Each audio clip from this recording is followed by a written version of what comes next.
कि मुझे बोलना नहीं आता था, अच्छा। खड़ा होना नहीं आता था। मेरा जो एटीट्यूड था, खुद का जो व्यक्तित्व था, जो मैं लेकर अपने घर परिवार से स्थायी भाव के साथ आया था दिल्ली, वो बिल्कुल अलग था।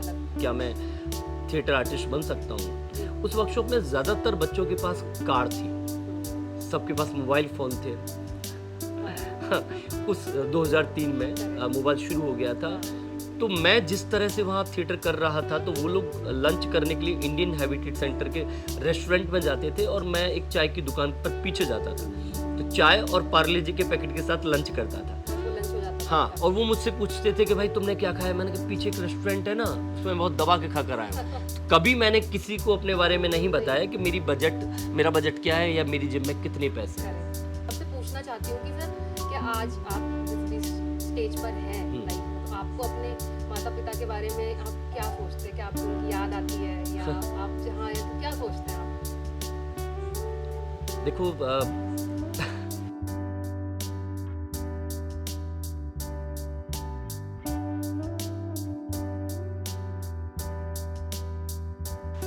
हेलो, हाय, मेरा नाम है प्रियंका और आज के जो हमारे लिविंग यूनिकॉर्न हैं जिनके साथ हम बातें करने वाले हैं, वो रंगमंच की दुनिया के एक जाने माने रंगकर्मी हैं। बहुत सालों से थिएटर डायरेक्टर, एक्टर और टीचर और आसपास के लोगों को खूब खुश रखने वाले हमारे प्यारे से देव सर, देव फौजदार sir. Thank you so much हमारे शो पे आने के लिए, ये इंटरव्यू देने के लिए, और वेलकम है हमारे शो पे। सबसे पहले तो सर मैं आपसे ये पूछना चाहती हूँ कि आपको कैसा लग रहा है और आप कैसे हो? सबसे बड़ी बात यह है कि अगर थिएटर की बात हो हाँ सर। और थिएटर के बारे में सवाल जवाब हो, तो स्वाभाविक सी बात है कि अच्छा ही लगेगा। और फिर अच्छी कॉफ़ी हो और यूनिकॉर्न भी हो तो बात ही दूसरी है।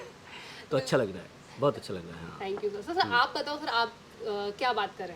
ऐसा कुछ आपके मन में चल रहा है, या हम जो आप बोलोगे नहीं नहीं, क्या होगा जब नेचुरली सवाल जवाब होंगे ना, तो ज़्यादा मज़ा आएगा। अगर मैं बोल दूं कि इस टॉपिक पे बात करें, तो कहीं ना कहीं मेरा माइंड ना पहले से प्रिपेयर हो जाएगा। राइट। और लेकिन जब आप सवाल करेंगे सिर्फ, तो वो आपके नेचुरल सवाल होंगे और नेचुरल मेरा जवाब होगा। करेक्ट। तो फिर बनावटी कुछ भी नहीं होगा। तो ज़्यादा नहीं, अच्छा है कि हम नेचुरल बात करें। हाँ, बिल्कुल सर। सर मैं तो तैयार हूँ, मैं तो मतलब पूछती रहूंगी। मैंने इसलिए पूछा कि आपके मन में भी कोई बात आए तो आप बिल्कुल खुल के वो मैं बोली जो दूंगा। जो मन आए आप बोल सकते हैं। हाँ हाँ हाँ सर सबसे पहले मैं आपसे पूछना चाहती हूँ कि जैसे कि अभी आप बहुत सालों से मुंबई में थिएटर कर रहे हैं, उसके पहले आपने दिल्ली में भी एक बहुत लंबा टाइम स्पेंड किया, और मथुरा से आप हैं।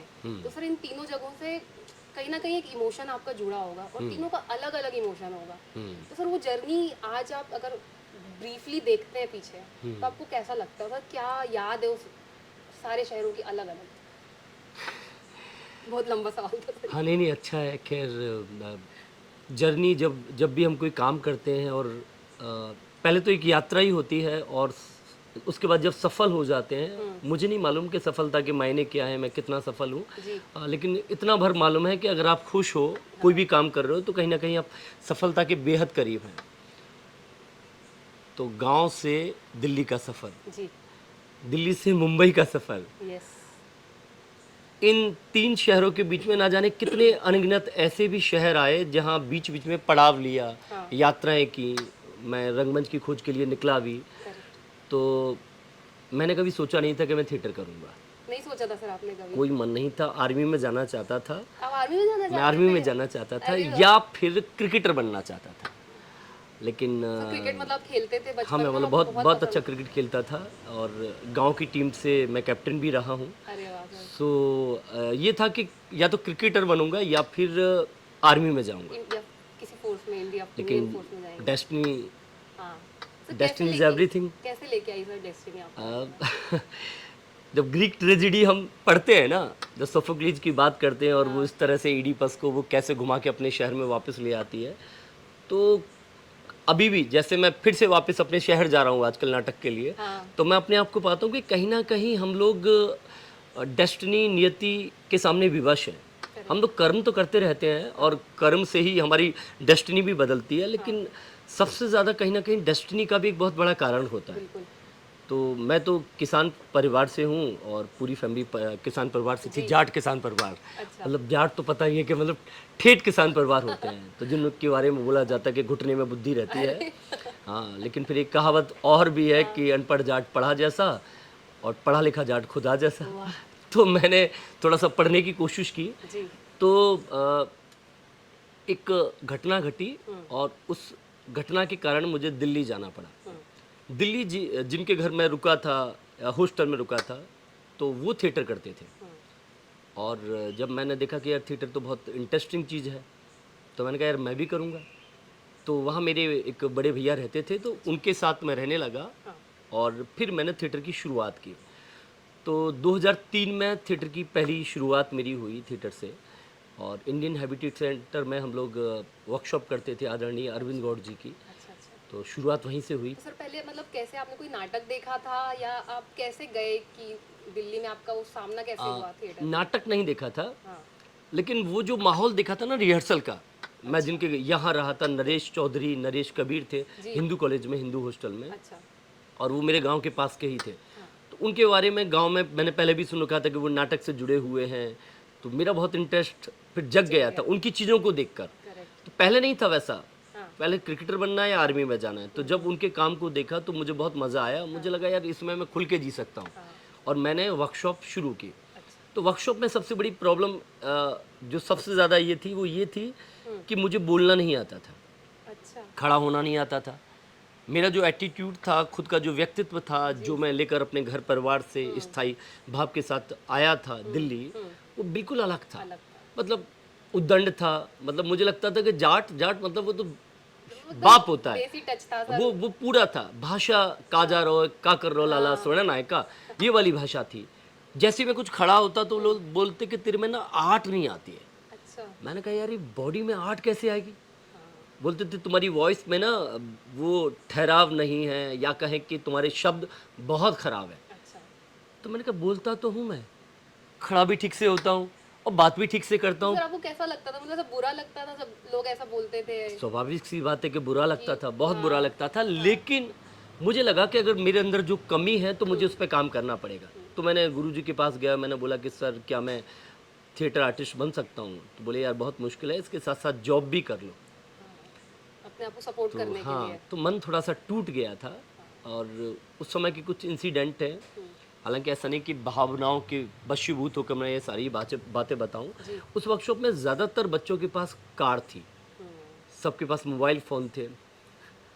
हाँ, उस 2003 में मोबाइल शुरू हो गया था।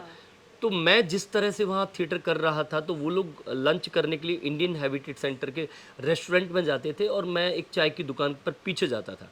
तो चाय और पार्ले जी के पैकेट के साथ लंच करता था। बस वो लंच हो जाता था हाँ, आपका। और वो मुझसे पूछते थे कि भाई तुमने क्या खाया? मैंने कहा पीछे एक रेस्टोरेंट है ना, उसमें बहुत दबा के खा कर आया हूँ। तो कभी मैंने किसी को अपने बारे में नहीं बताया कि मेरा बजट क्या है या मेरी जेब में कितने पैसे हैं। करेक्ट। मदरसा से लोधी रोड आने तक, यानी कि इंडियन हैबिटेट सेंटर आने तक 3 रुपये लगते थे, अच्छा। और मैं वो 3 रुपये बचाने के चक्कर में पैदल जाता था ताकि एक और पार्ले जी का पैकेट ज़्यादा खा लूँगा। और आज मैं देखता हूँ कि दिल्ली का या मुंबई का या कहें कि पूरे हिंदुस्तान का कोई भी ऐसा 5 स्टार होटल नहीं है जहाँ जाकर खाना नहीं खाया। तो समझ में आया कि कोशिश करने वालों की कभी हार नहीं होती, और वो कोशिश बहुत ईमानदारी से होनी चाहिए। तो मैंने भी वैसी कोशिश की, दिल्ली से शुरुआत की। उसके बाद अलग अलग गुरुओं के पास मैं जाता रहा। उसके बाद सुरेश भारद्वाज जी के पास मैं गया, दिल्ली में ही। और सुरेश भारद्वाज सर ने जो मुझे मार्ग दिखाया, या जो कहे कि मेरा मार्ग प्रशस्त किया, वो बहुत अद्भुत था। उन्होंने ही मुझे आदरणीय मेरे गुरु निरंजन गोस्वामी जी के पास भेजा। संगीत नाटक एकेडमी की राह भी उन्होंने ही दिखाई, और फिर पूरे देश भर में घूम घूम कर मैं रंगमंच करता रहा। रंगमंच करना सेंस मतलब नाटक नहीं, मतलब मैं ट्रेनिंग लेता रहा। चाहे वो गुरु लगातार, चाहे वो गुरु भूमिकेश्वर सिंह जी हों, गुरु आलोक चटर्जी हों, गुरु सत्यव्रत राव सर हों, गुरु पद्मश्री निरंजन गोस्वामी जी हों, गुरु सतीश आनंद जी हों, आदरणीय गुरु अरविंद गौड़ जी हों, परमप्रिय गुरु सुरेश भारद्वाज जी हों, बहुत सारे अनगिनत गुरु, प्रवीर गुहा जी, आदरणीय प्रसन्ना सर।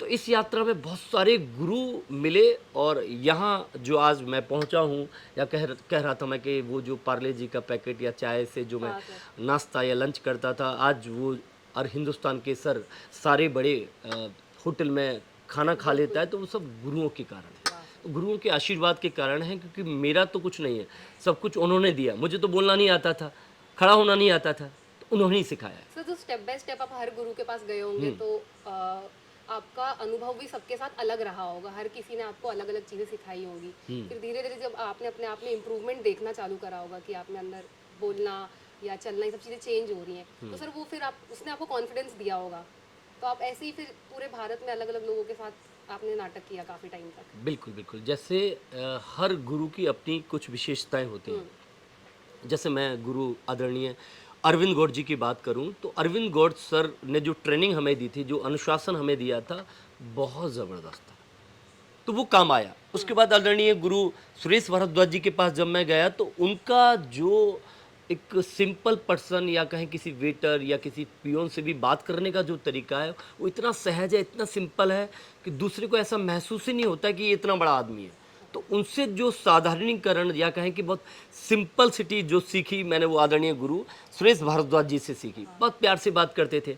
उसके बाद जब मैं निरंजन गोस्वामी जी के पास गया तो उनका व्यवहार बिल्कुल अलग था, उनका काम करने का तरीका अलग था। वो मुझसे मेरे परिवार के बारे में पूछते थे, दोस्तों के बारे में पूछते थे, पर्सनल रिलेशनशिप के बारे में पूछते थे। मैंने सोचा इतना अच्छा सहज कोई गुरु हो सकता है। फिर आलोक चटर्जी बिल्कुल अलग, गुस्से वाले थे लेकिन अंदर से इतनी आत्मीयता थी उनके अंदर। प्रवीर गुहा सर, भूमिकेश्वर सर, सारे गुरु इतने अद्भुत मिले। और अभी लास्ट जो प्रसन्ना सर है, मतलब सारे गुरुओं के पास अलग अलग चीज़ें हैं। भाव सबका एक ही है कि कैसे अपने शिष्य को मैं दे दूं। तो मैं बहुत सौभाग्यशाली अपने आप को मानता हूं कि इतने सारे गुरुओं का मुझे सानिध्य मिला, उनकी दिशा निर्देशन मुझे मिला है। और यही कारण है कि सारे गुरुओं की क्वालिटी कुछ ना कुछ लेकर आपने चुरा कर आप आगे बढ़े। मुझे लगा कि सबकी इकट्ठी करके चलो फिर अपना एक मास स्टूडियो शुरू करते हैं। तो इस तरह शुरुआत की। तो सर आपने शुरुआती दौर में मतलब आप अभिनय करते होंगे, एक्टिंग करते होंगे, बिल्कुल। फिर सर कैसे आपके मन में ये आया कि आपको डायरेक्शन या टीचिंग में इंटरेस्ट है, या आपको इस तरफ आपका रुझान बढ़ रहा है, ये आपने कब रियलाइज करा? शुरू में जब मैं थिएटर में जब आया या थिएटर में करने लगा तो थिएटर का मतलब मैं सिनेमा ही समझता था। अच्छा। हाँ, मुझे लगता था यार सिनेमा ही तो होता है थिएटर, और मुझे तो सुपरस्टार बनना है। अगर मैं क्रिकेटर नहीं बना हूँ, आर्मी में नहीं गया हूँ, तो अब मुझे सुपरस्टार हीरो बनना है। हीरो वाली बात। बिल्कुल। लेकिन जैसे जैसे मैं थिएटर करने लगा, जैसे जैसे मैं गुरुओं से टच हुआ और उन लोगों का थिएटर के प्रति जो समर्पण भाव मैंने देखा, जितने भी गुरु थे, तो मुझे लगा यार इन लोगों ने कितना कुछ त्याग दिया इस सबको आगे बढ़ाने के लिए, इस परंपरा को आगे बढ़ाने के लिए, इस रंगमंच को मतलब कहें कि इस रंगमंच को लगातार जीवित रहने के लिए, इसको जिंदा बनाए रखने के लिए उन लोगों ने ना जाने कितना कुछ त्याग दिया। और मैं इन सबसे जो सीख रहा हूँ उसका उपयोग कहाँ करने वाला हूँ? सिनेमा में। यानी कि मैं थिएटर के साथ कुछ गलत करने वाला हूँ, ऐसा मुझे धीरे धीरे महसूस होने लगा। तो सर मतलब वो कोई पर्टिकुलर एक मोमेंट रहा होगा आपकी लाइफ का जब आपको लगा थिएटर करते करते कि मैं एक रंगकर्मी हूँ, और वो एक एहसास आपको आया होगा अंदर से कि बहुत स्ट्रांगली आपको फील हुआ होगा कि यही चीज़ आपके लिए बनी है या आप इसके लिए बने हैं। सर वो कोई ऐसा मोमेंट था आपके लिए? बिल्कुल बिल्कुल। एक हम नाटक कर रहे थे गूंगे, अच्छा। और दिल्ली में शो था उसका। और उसी समय मुझे एक इंडिया न्यूज़ का एक एपिसोडिक कुछ मिला था। अच्छा। जिसमें राजा मुराद सर थे, टॉम अल्टर सर थे। अच्छा। उसमें मैं लीड में था।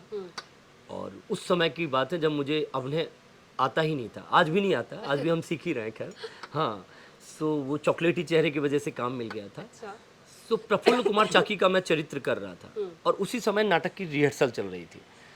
तो जब मेरा शूट होता था तो शूट पे मुझे हर समय नाटक की याद आती रहती थी। अच्छा। आज नाटक में क्या हुआ होगा यार, ब्लॉकिंग कैसे की होगी, रिहर्सल कैसे हुई होगी, मेरा सीन किसने किया होगा, तो ये सब दिमाग में चलता रहता था। और जब मैं नाटक में होता था तो मुझे शूट की कभी याद नहीं आती थी। अच्छा। तो धीरे धीरे मुझे रियलाइज होने लगा कि यार मुझे आनंद तो नाटक में आता है, इसका मतलब मुझे नाटक करना चाहिए, क्योंकि आनंद सबसे बड़ी चीज़ है। बिल्कुल। बजट तो ठीक है, हम जो पैसे कमाते हैं किस चीज़ के लिए कमाते हैं? कार खरीदते हैं, बंगला खरीदते हैं, अपनी खुशी के लिए ना। और अगर हमें खुशी थिएटर में मिल रही है तो मैं फिल्म या सिनेमा क्यों करूं? फिल्म या सिनेमा से मुझे कोई परहेज नहीं है, बट आनंद की बात है। आनंद किस में आ रहा है? आनंद सबसे बड़ी चीज़ है। तो मुझे थिएटर में आनंद आता है, इसलिए मैं करता रहता हूँ। तो सर सब परिवार में आपको सपोर्ट करते थे इस चीज़ के लिए, या क्या उनका क्या कहना था जब आप इस जर्नी आपने ये स्टार्ट करी? कहा जाता ना कि उगते सूरज को सब लोग सलाम करते हैं। करेक्ट। हालांकि परिवार तो परिवार होता है। हाँ सर। मतलब उनसे बढ़कर जीवन में मुझे नहीं लगता कि कोई और आपका साथी हो सकता है। वो जब आपको मना करते हैं किसी भी चीज़ के लिए, मान लो कि थिएटर के लिए, तो वो अपनी जगह राइट है। हम्म, हमें उस समय लगता है कि यार ये हमें क्यों रोक रहे हैं, हम कुछ करना चाहते हैं और ये हमें रोक रहे हैं, लेकिन वो चाहते हैं कि हम कहीं जॉब करें, अच्छी पढ़ाई लिखाई करें, ताकि अपना जीवन, अपना करियर अच्छे से बना पाएँ, क्योंकि थिएटर या सिनेमा के बारे में कुछ भी कंफर्म नहीं है कि कामयाबी मिलेगी या नहीं मिलेगी। तो वो अपनी जगह राइट है। तो शुरू शुरू में बहुत धुतकारते थे, करेक्ट। अब बोलते थे अपना पूरी लाइफ बर्बाद कर ली और पूरी ज़िंदगी बर्बाद कर रहा है। बहुत सारे रिलेटिव बात भी नहीं करते थे, क्योंकि मेरा एक कज़न फूफा जी का लड़का उस समय बहुत अच्छी पढ़ाई कर रहा था और अच्छी इंजीनियरिंग उसने की और लंदन भी शिफ्ट हुआ, फिर इंडिया भी आया। तो कुछ घर वाले उसकी भी तुलना करते थे, जबकि वो मेरा बहुत प्रिय है, उसने हमेशा मेरी मदद की, उसने कभी तुलना नहीं की। तो तुलना भी करते थे कि उसने अपनी लाइफ बर्बाद कर ली, उसको देखो, उसको देखो, उसको देखो। लेकिन इन सब में दो तीन चीज़ें बहुत बहुत मुख्य थी। एक मेरे बीच वाले भाई और एक मेरी बड़ी वाली भाभी। अच्छा। इन दोनों लोगों को बहुत विश्वास था मेरे ऊपर, मतलब उनको लगता था कि हाँ ये कुछ तो करेगा, लेगा। हाँ कुछ तो करेगा। बाकी बाकी सारे लोग थे तो वो अपनी जगह एकदम राइट थे, बड़े भाई एकदम राइट थे, वो सही डांटते थे। अभी तो हम बहुत अच्छे दोस्त हैं, पहले तो मैं बहुत डरता था उनसे, अब फिर तो आप हम लोग। छोटे हैं सबसे घर में? हाँ मैं सबसे छोटा हूँ बिल्कुल। अच्छा। तो शुरू में थोड़ा ऐसा हुआ, लेकिन आज स्थिति ये है कि जब उन्होंने देखा कि बहुत सारे इंटरव्यू आते रहते हैं, बहुत सारा काम करता रहता है, आज उन्हें फंड खुशी भी होती बहुत अच्छा होगी। जुटा रहा है, गाड़ी भी है, बुलेट भी है, घर भी अच्छा है, तो लगता है कि हाँ यार सही तो कर रहा खुशी है। होती होगी उनको, काफी गर्व बहुत ज़्यादा खुशी होती है और अब हम सब कनेक्ट हैं और सारी चीज़ें वो मुझसे पूछ के करते हैं। तो वो कहावत है ना कि जब तक फल प्राप्त नहीं हो जाता, आप कर्म करते रहिए और किसी को जवाब मत दीजिए। समय सबसे बड़ा बलवान है, समय जवाब देगा। तो मैं समय की प्रतीक्षा करता रहा और अब तो मुझे कुछ पाने की कोई बहुत बड़ा भय नहीं है, किसी भी चीज़ का भय नहीं है। अब ये है कि चलो जीवन चलते रहना चाहिए, खुशी से, आनंद से, जीवन भर थिएटर करते रहना है। फिल्म मिलेगी तो फिल्म भी करेंगे, अभी एक फिल्म भी की है, आने वाली है जल्दी, क्या बात। रिलीज भी होने वाली है। तो फिल्म या सिनेमा से परहेज नहीं है, लेकिन थिएटर जी भर के करना है। तो सर यही चीजें जब आपकी लाइफ में चल रही थी, फिर आपने डिसाइड किया कि अब आपको मुंबई जाना चाहिए? नहीं, सबसे बड़ी बात एक और चीज़ है, मैं कुछ एक इंसिडेंट बता देना चाहता हूँ। हम लोग डिसाइड तो बहुत जल्दी कर लेते हैं कि हमको सिनेमा करना है या हमें थिएटर करना है, लेकिन उस पर अडिग रहना बड़ा मुश्किल होता है, क्योंकि बहुत सारी प्रॉब्लम्स होती हैं आपकी लाइफ में। तो शुरुआत में जब मैं सुरेश भारद्वाज जी के पास गया था, तो एक इंसिडेंट मुझे याद आता है। तो उन्होंने बोला था कि 3 साल तुम्हें बैक स्टेज करनी पड़ेगी। जब थिएटर आप हाँ, स्टार्ट थिएटर में जब स्टार्ट किया, अरविंद गौर जी के बाद जब मैं सुरेश भारद्वाज जी के पास गया, बोले 3 साल बैक स्टेज करनी पड़ेगी। मतलब बैक स्टेज में क्या होगा? बोले झाड़ू लगाना पड़ेगा और सीनियर को चाय बनाकर पिलानी पड़ेगी, वो चाय के कप को भी साफ करना पड़ेगा, बाहर से कुछ लाना पड़ेगा, स्क्रिप्ट कॉपी करानी पड़ेगी, सब। हर तरह के काम आपको बैक तो स्टेज मैंने सोचा अरे यार, घर पे तो साला दीदी को बोलता था पानी पिला दो तो गिलास में पानी आ जाता था, जो भी मांगते थे घर पे मिल जाता था, और यहाँ ये सब करना पड़ेगा। तो कहीं ना कहीं एक ईगो था। ये बहुत दिन बाद समझ में आया कि बैक स्टेज करना क्यों महत्वपूर्ण है, क्योंकि बैक स्टेज आपके ईगो को तोड़ता है, आपका जो स्थायी भाव है कहीं ना कहीं उसको तोड़ता है। तो हर एक एक्टर को बैक स्टेज करना चाहिए। तो मैं क्या करता था कि मरे मन से करता था सारा कुछ, अच्छा। क्योंकि मेरा काम थोड़ी था, मेरा काम तो एक्टर बनना था। तो करते थे, पर मन में आपको लगता रहता होगा मुझे कि लगता था क्या कि कर यार रहा क्या कर रहा है, मतलब झाड़ू लगा तो मरे मन से झाड़ू Acting लगा कब रहा करने हूँ, को हाँ मरे मन से कप साफ कर रहा हूँ, कप मतलब पानी चलाया ऐसे ज़्ज़ कर दिया साफ, इस तरह से करता था। हाँ। उसी दरमियान मैंने श्रीमद् भगवत गीता पढ़ी। अच्छा। हाँ, मतलब वो क्या क्या क्या क्या किताब है, मतलब उसने मेरा जीवन बदल दिया। ऐसी किताब मुझे नहीं लगता कि पूरी दुनिया में कोई और होगी। और उसमें कृष्ण जो बोलते हैं, वो कहते हैं कि आप समर्पित कर दो किसी भी चीज़ को। और इधर सारे गुरु बोलते थे कि थिएटर के लिए ईमानदार होना बहुत ज़रूरी है। तो वो जो कन्फ्यूजन थी, वो कहीं ना कहीं श्रीमद् भगवत गीता ने मेरी दूर की। क्लियर कर। वो जो द्रौपदी वाला वो है कि जब चीर हरण हो रहा है इसका, तो वो हाथ जोड़े रखती है कि हे कृष्ण मुझे बचा लो। और उनको भरोसा रहता है कृष्ण पे, पर लेकिन कन्फ्यूजन है, हाथ जोड़े रखे तो यानी कि डर है, कहीं डर है, कृष्ण नहीं आते। जैसे ही वो हाथ ऐसे करती है, छोड़ देती है। यानी कि समर्पण भाव पूरी तरह से आ जाता है, तो ही कृष्ण आते हैं। तो मुझे लगा यार मुझे भी अपने आप को एक्टिंग को समर्पित कर देना चाहिए। और सर भी बोलते थे कि एक एक्टर को सबसे पहले ईमानदार होना बहुत ज़रूरी है। और ईमानदारी का मतलब मुझे कुछ भी नहीं पता था कि ईमानदारी का मतलब क्या पैसे से ईमानदारी है, या झूठ मत बोलो, या थिएटर दिल से करो, क्या ईमानदारी है। तो एक दिन कप साफ करते करते मुझे रियलाइज हुआ कि कप साफ करने का काम मैंने ही चुना है। तो क्यों ना मैं बहुत अच्छे से कप साफ करूं, या तो चुनता नहीं, चुना है तो बहुत अच्छे से साफ करूं। और मैंने जैसे ही अच्छे से कप साफ किया, जादू हो गया। अच्छे से जैसे ही मैंने झाड़ू लगाई, एकदम जादू हो गया। यानी कि जो काम मुझे पसंद नहीं है, वो काम अगर मैं ईमानदारी से कर रहा हूं, तो जो काम मुझे पसंद है वो काम मैं कितनी ईमानदारी से करूंगा। तो काफी कम उम्र रही होगी जब आप ये चीजें समझ गए, आप जब नाटक 21-22 साल की उम्र थी, और जैसे ये समझ में आया कि माय गॉड, इस तक मैं कैसे नहीं पहुंच पा रहा था। क्यों ईमानदारी का मतलब मैं पैसों से, झूठ से, सच से, छल कपट से, इससे ले रहा था। तो मुझे बहुत शुरू में ही ईमानदारी का मतलब समझ में आ गया। तो फिर मैं शिद्दत से करने लगा, और उस शिद्दत का परिणाम ये रहा कि जहाँ सर ने बैक स्टेज करने के लिए 3 साल बोला था, उसी नाटक में मुझे ऑन स्टेज फ्लोर पे उतार दिया। क्योंकि मैं सबकी स्क्रिप्ट याद करने लगा था। सर ने एक प्रॉम्प्ट करने के लिए मुझे बोला कि करो, मैंने किया। मैंने बहुत ईमानदारी से किया, क्योंकि मैं अब डायलॉग पूरी ईमानदारी से याद करने लगा था, क्योंकि मेरे काम में ईमानदारी आ गई थी।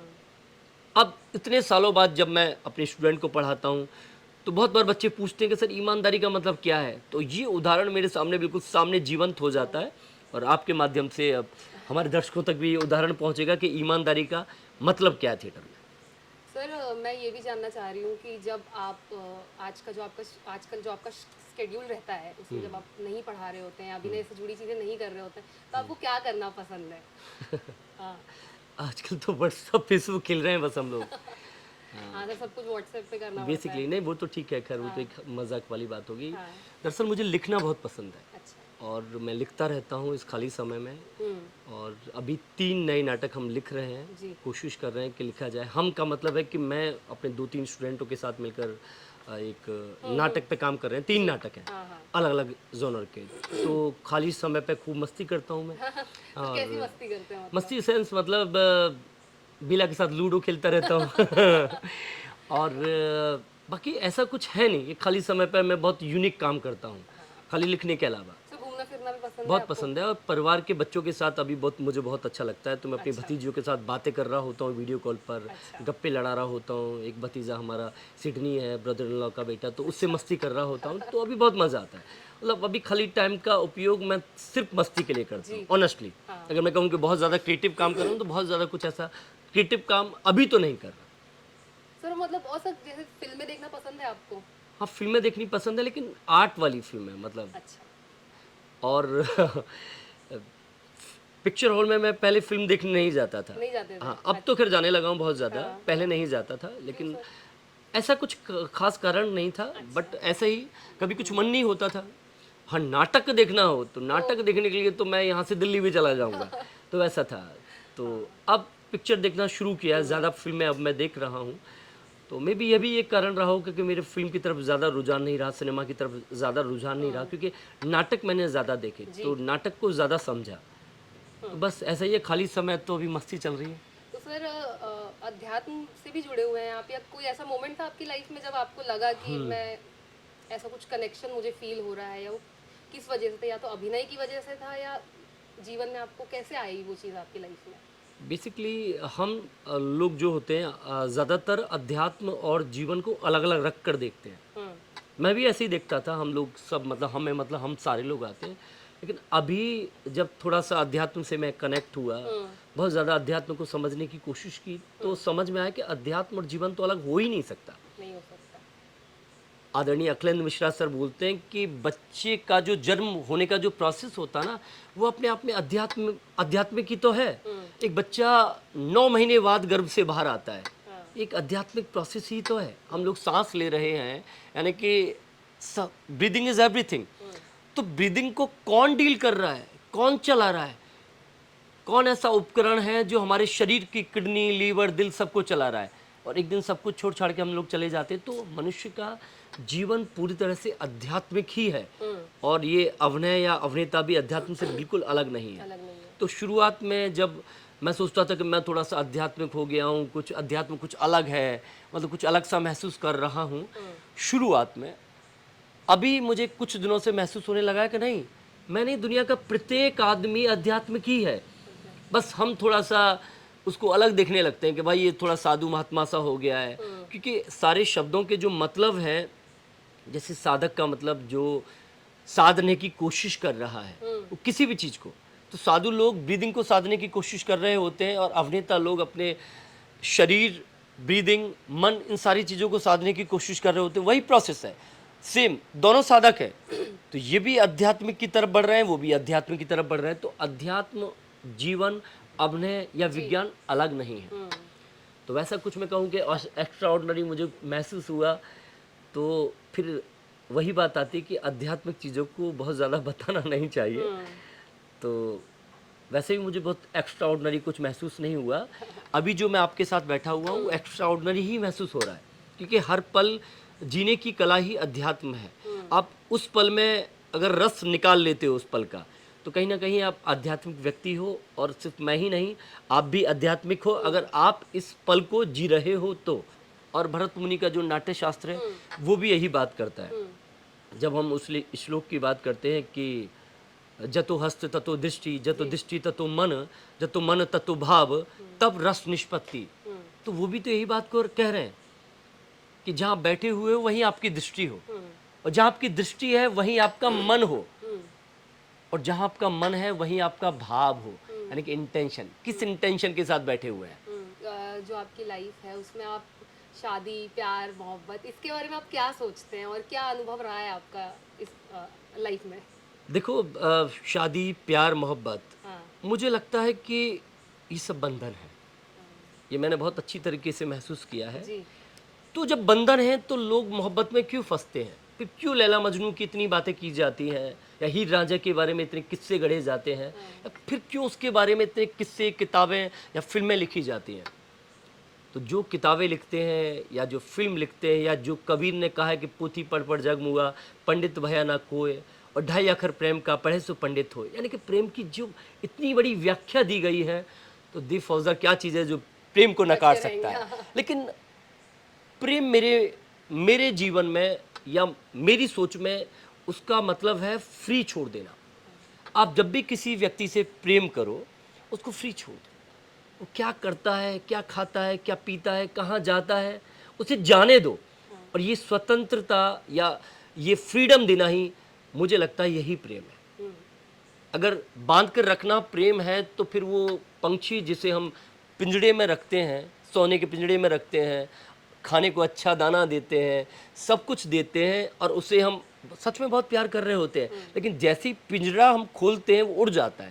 तो क्यों नहीं हमारे पास टिकता? हमने तो सारी सुख सुविधाएं उसे दी, वो बाहर भटकता, जंगलों में जाता, दाना चुगने की तैयारी करता, लेकिन हमने तो उसको सारी सुख सुविधाएं दी। लेकिन इन सारी सुख सुविधाओं से ज़्यादा था उसका फ्रीडम मार देना। तो जब हम किसी भी व्यक्ति के फ्रीडम को मार देते हैं, वो किसी भी रूप में हो, खाने पीने, उड़ने, किसी भी रूप में जब हम किसी के फ्रीडम को मार देते हैं, तो मुझे लगता है फिर प्रेम नहीं रहता। तो प्रेम का मतलब है छोड़ देना, तू जैसा है मुझे उसी रूप में स्वीकार है। जब ये भाव आपके अंदर आता है तो कई मामले में आपका प्रेम सजग, सरल और समर्पण भाव लेकर आता है। तो आजकल मैं ऐसे ही प्रेम में हूँ, जिसमें उसने मुझे छोड़ रखा है, मैंने उसको छोड़ रखा है, दोनों प्रेम में है। अरे वाह। तो मतलब वो अनुभव आपके लिए सुंदर है, और अभी जो आप बात कर रहे हैं कि जो आपके पार्टनर है उनके साथ आपका बिल्कुल, प्रेम से सुंदर क्या हो सकता है? बिल्कुल। सत्यम शिवम सुंदरम जो कहावत है, तो प्रेम तो सबसे बड़ा सुंदर है। कबीर बोल गए, सूरदास बोल गए, कृष्ण बोल गए, 64 कलाओं के मास्टर, श्रृंगार रस के राजा थे। तो मेरी क्या औकात है कि हम प्रेम को नकार दें? बस रूप मेरी नज़र में कुछ अलग है, सबकी दृष्टि में अलग अलग हो सकता है, लेकिन सार्वभौमिक अगर सत्य की बात कहें तो प्रेम का मतलब तो त्यागी है। जी। अपने साथी जो जैसा करना चाहता है उसको उसके हाल पे छोड़ दो, एवरी टाइम उसके साथ रहो। जैसे दुनिया में जब हम प्रेम की बात करते हैं तो मुझे लगता है कि माँ के प्रेम से बढ़कर कोई प्रेम नहीं होता। और आज तो मदर्स डे भी है। हाँ सर। उससे बढ़कर कोई प्रेम होता है? नहीं होता। माँ अपने बच्चे को किस तरह प्रेम करती है?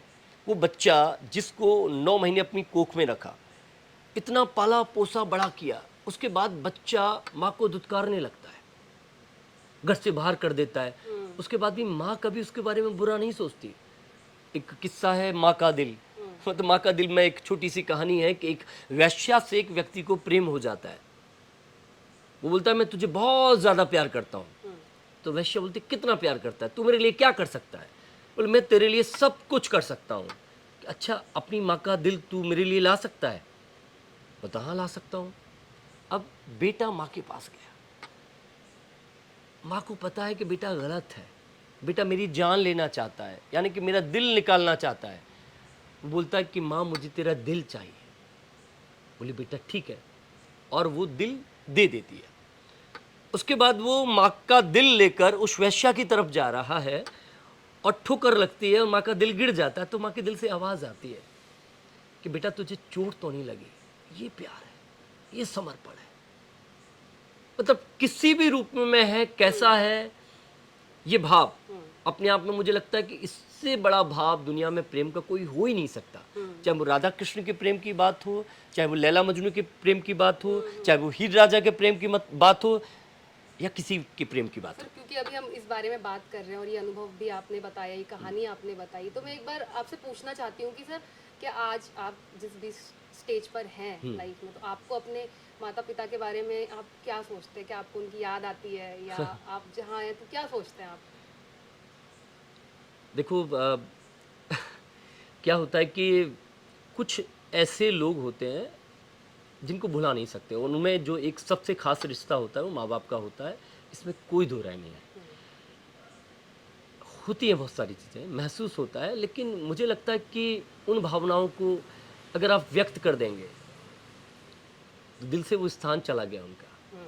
तो मैंने आज भी मदर्स डे को लेकर कुछ ऐसा पोस्ट नहीं किया, जी, लेकिन मेरे जीवन में मेरी माँ बाप हर समय है, करेक्ट। एवरी पल है।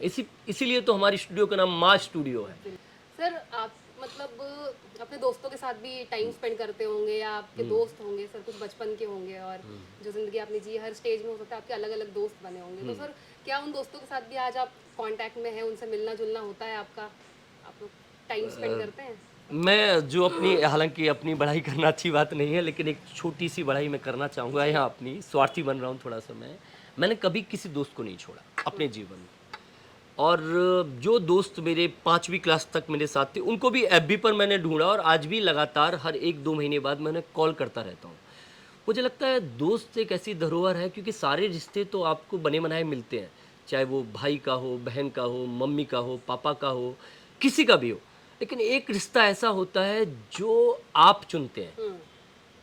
तो जिसे आप चुनते हैं उसे कैसे छोड़ सकते हैं आप?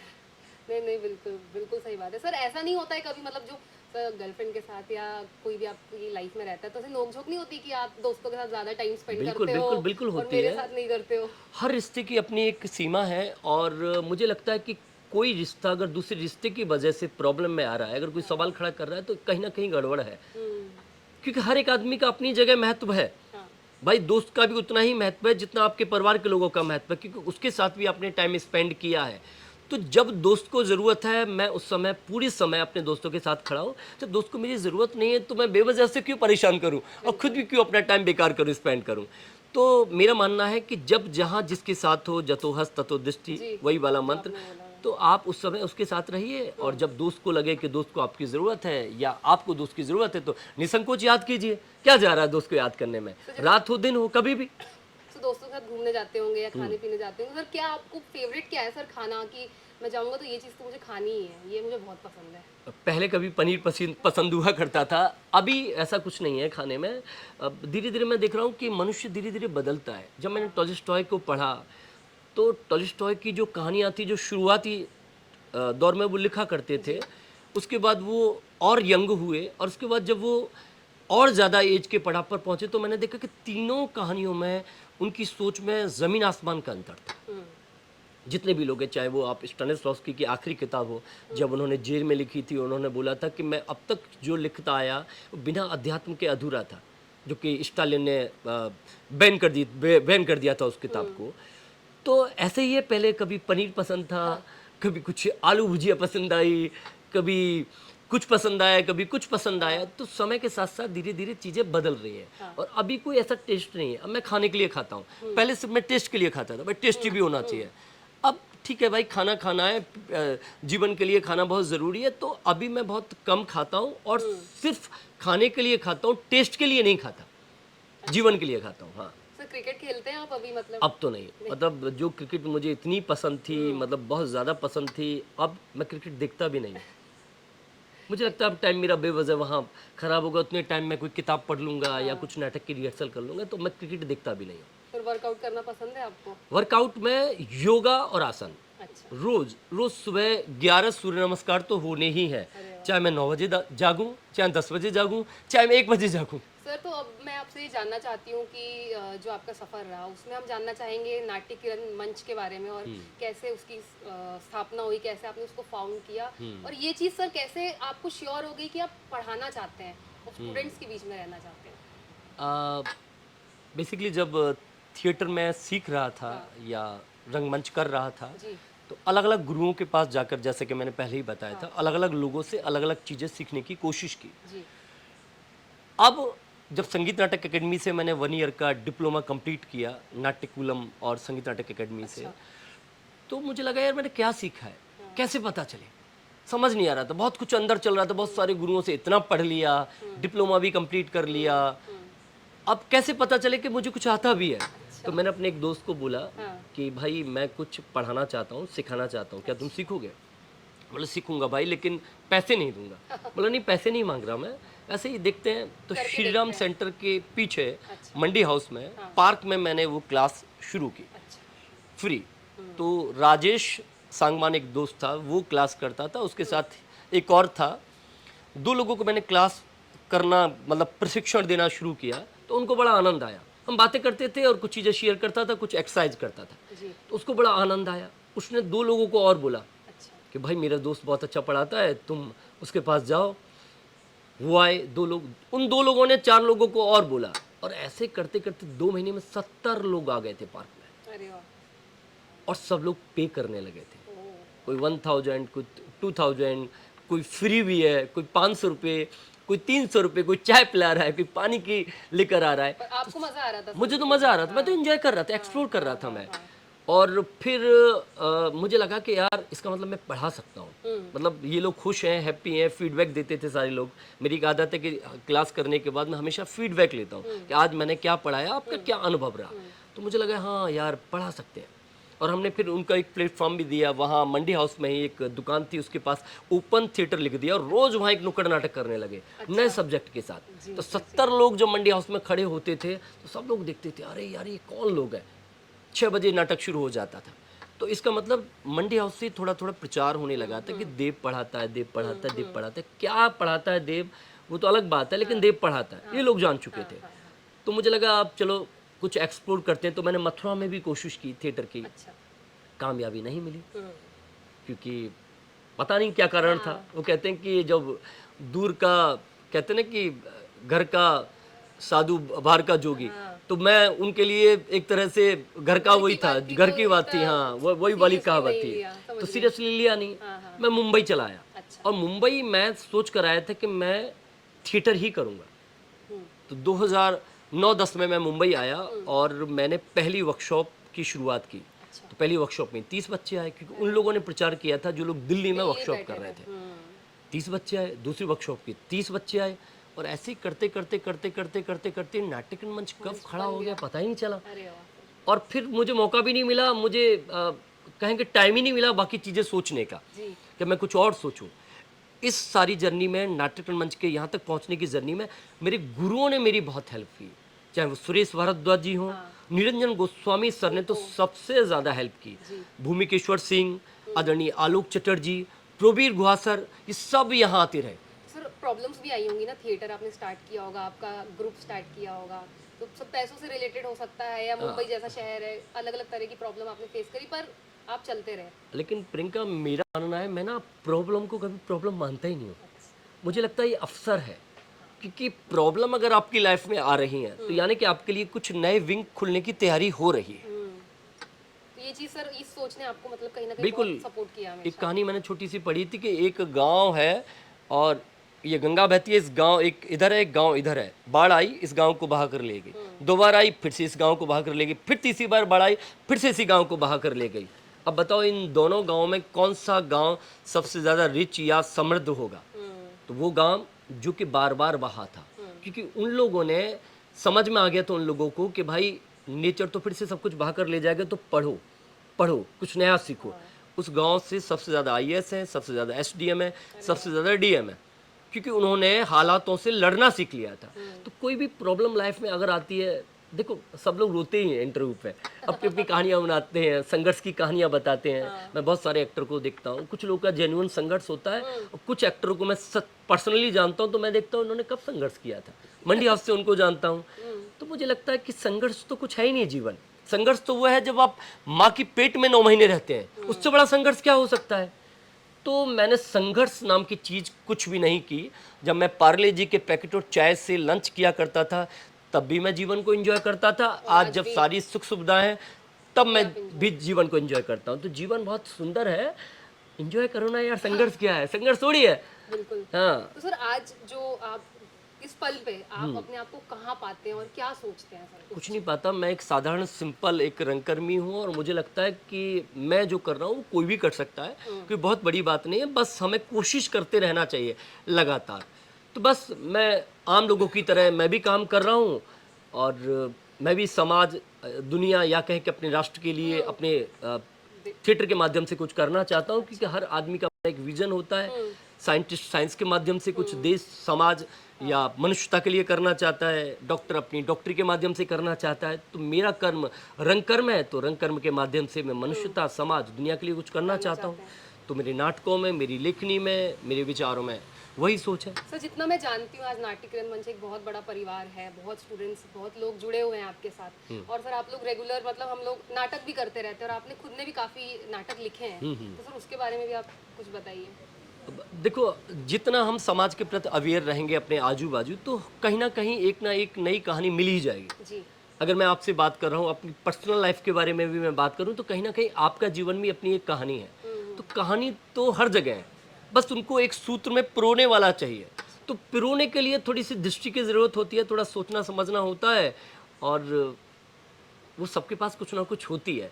कुछ ना कुछ किस्से बताते हैं हम लोगों को किसी ना किसी चीज़ के बारे में। कि मान लो मैं दिल्ली गया, दिल्ली एक पार्टी में गया, और घर वाले पूछते हैं कि अच्छा पार्टी में क्या क्या हुआ था, तुम बताते हैं ना। अब उसी किस्से को मैं इंटरेस्टिंग तरीके से बताऊं, ऐसा हुआ था, पता है वो बंदा तो कमाल का था, और हाँ हाँ एक चीज़ तो मैं बता नहीं भूल गया, वहाँ जो हुआ था वो बहुत अद्भुत था। तो इस किस्से को जो हम इंटरेस्टिंग तरीके से बताते हैं, कुछ यूनिक शब्दों का इस्तेमाल करते हैं, यूनिकॉर्न तो आपका है ही चैनल, हाँ, तो वही कहानी बन जाता है, वही नाटक बन जाता है। बस उसमें इतना भर है कि नाटक, कहानी या उपन्यास लिखने के लिए पहले आपको पढ़ना पड़ेगा, क्योंकि शब्द कहाँ से लाएंगे, सर बिंब कहाँ से बनेंगे। बिल्कुल।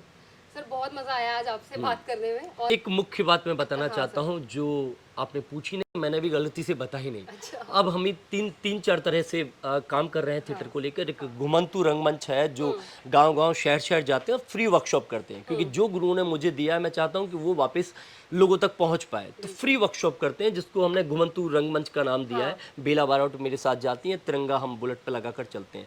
इसके साथ दूसरा, हम माय स्टूडियो के साथ, यानी कि नाटक रंगमंच के साथ यहाँ प्रशिक्षण करा रहे हैं, जिसमें 3 महीने का भी कोर्स है और रेगुलर कोर्स भी है। और अपने नाटकों में हम राष्ट्र की बात कहते हैं, मनुष्यता की बात कहते हैं। एंड तीसरा जो हमारा विंग है, वो रेसिडेंशियल वर्कशॉप है, जो हम सनातन संस्कृति के अनुसार 5 एलिमेंट के साथ, 5 तत्वों के साथ हम ऋषिकेश के सुंदर वादियों में गंगा के किनारे करते हैं। उसका विजन ये है कि सब लोग अध्यात्म से जुड़ें, अध्यात्म की गहराई को जानें।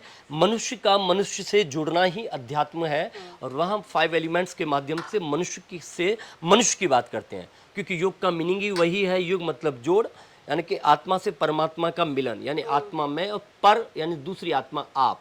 तो आपसे मेरा जुड़ना ही कहीं ना कहीं आत्मा से परमात्मा का मिलन है, और रेसिडेंशियल वर्कशॉप का हमारा उद्देश्य भी वही है। सर बहुत अच्छा लगा मुझे आपसे आज मिलके, Thank you आपसे very बात much. करके। और आज जो नाट्य किरण मंच और आप जो काम कर रहे हैं, वो बहुत ही गर्व की बात है, और बहुत कुछ सीखने को मिला। Sir thank you so much. आज के हमारे लिविंग यूनिकॉर्न देव फौजदार और मैं wonder unicorn Priyanka, thank you so much. Bye bye. Thank you so much.